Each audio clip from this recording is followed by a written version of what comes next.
मोहम्मदाबाद के उसरी चट्टी पर मुख्तार अंसारी के काफिले पर हुए हमले की मामले की सुनवाई पर हाईकोर्ट ने 4 सप्ताह के लिए रोक लगा दिया है। वर्ष 2001 में मुख्तार अंसारी के काफिले पर हमला हुआ था। इसका trial Ghazipur MP MLA court में चल रहा था। इस मामले में ब्रजेश सिंह व त्रिभुवन सिंह भी आरोपित हैं।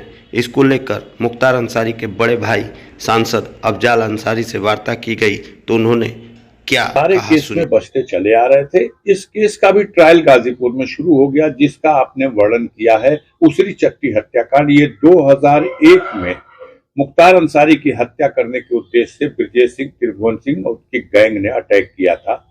उसरी यहाँ से 5 किलोमीटर दूर मऊ को जाने वाले रास्ते पर एक छोटी सी चट्टी है गांव।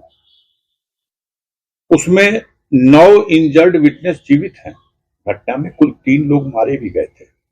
आज तक इस केस का ट्रायल रुका रहे, इसके लिए वो लगातार प्रयास करते रहे कि हमें ट्रायल न हो उससे पहले जमानत मिल जाए, ताकि हम गवाहों को फिर डरा धमका के खरीद लेंगे। और ऐसा हुआ।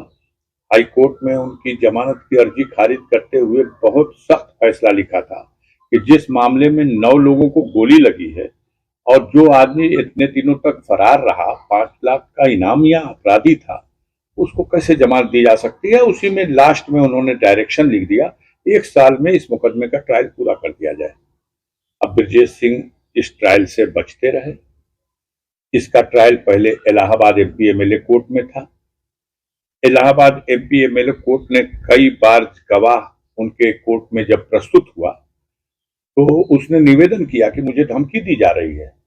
अब कोर्ट ने उनको फिजिकल तलब किया, कोर्ट ने उनको वीडियो कॉन्फ्रेंसिंग से तलब किया, लेकिन ये दोनों अभियुक्त न फिजिकल कोर्ट में एमपी एमएलए कोर्ट इलाहाबाद में हाजिर हुए और न वीडियो कॉन्फ्रेंसिंग से। और अपने ऑर्डर शीट में उन्होंने लिखा है इलाहाबाद एमपी एमएलए को, अफरोज खान नामक एक गवाह जो चश्मदीद गवाह था, उसने न्यायालय में ठोक के गवाही दी। और बाकी उससे पहले 3 गवाह जो गुजरे हैं उन्होंने भी अपनी गवाही दी और उन्होंने ये तस्दीक किया कि अफरोज खान भी घटना के समय पिछली गाड़ी की अगली सीट पे बैठा था। अब 4 तारीखों से लगातार मुख्तार अंसारी तलब किए जा रहे थे। मुख्तार अंसारी तो न्यायिक अभिरक्षा में है और न्यायालय ही उनको बुला रहा है कि आइए केस में गवाही दीजिए, और अभियोजन उसको, प्रशासन शासन उसको नहीं प्रस्तुत कर रहा है। तो ये तमाम तरह की आशंकाएं बनती हैं और दरखास्तें पड़ी। कोर्ट ने आदेश भी किए, इसलिए आदेश किए कि माननीय सर्वोच्च न्यायालय ने, माननीय उच्च न्यायालय ने अनेकों बार कहा कि मामले का जो भी चेयरपर्सन है उनके मामलों का शीघ्र निस्तारण हो, ट्रायल हो।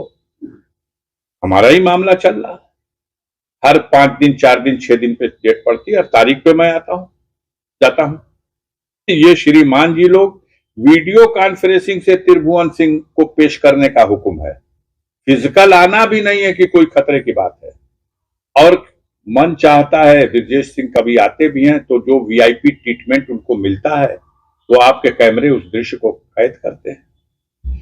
किसी भी तरह से उन्होंने कानून की बारीकियों का कोई फायदा उठाया है और एक आदेश ये प्राप्त कर लिया कि ये 31 साल के बाद जिस मुकदमे का ट्रायल शुरू भी हुआ और जिस घटना में 3 लोग मरे थे और जिस घटना में 9 और लोगों को गोली लगी है और उनके गवाहों को अभी वो पूरी तरह से तोड़ नहीं पाए हैं या उनको हटा नहीं पाए, एलिमिनेट नहीं कर पाए हैं, वो कोशिश है। वादी मुकदमा मुख्तार अंसारी है।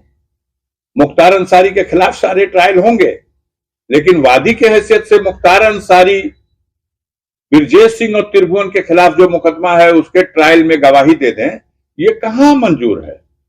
उनको इसलिए खतरा है कि निष्पक्ष ट्रायल नहीं होगा कि यहां एमपी हैं अफजाल अंसारी और उनके भतीजे एमएलए हैं।